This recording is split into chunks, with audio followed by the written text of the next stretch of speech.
हाथ धोने की विधि में आपको लगभग 40 से 60 सेकंड लगेंगे। गहने, घड़ी और अंगूठियां निकाल दीजिए।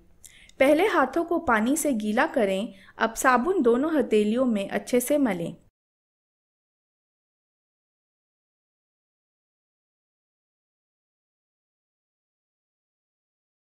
अपने बाएं हाथ की हथेली की ऊपरी सतह से दाएं हाथ की हथेलियों को मलें।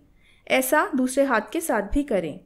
अपनी उंगलियों से दोनों हाथों के बीच में मलें। अपने हाथों की दाएं और बाएं हथेलियों को आपस में मलें।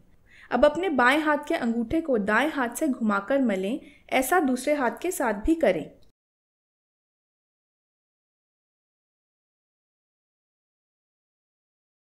अपने बाएं हाथ की हथेली की मुट्ठी बनाकर अपने दाएं हाथ की हथेली के ऊपर रखकर पीछे से और आगे से मलें और ऐसा दूसरे हाथ के साथ भी करें।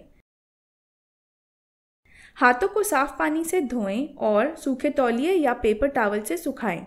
नल बंद करने के लिए उसी तौलिए का इस्तेमाल करें। आपके हाथ अब साफ और सुरक्षित हैं।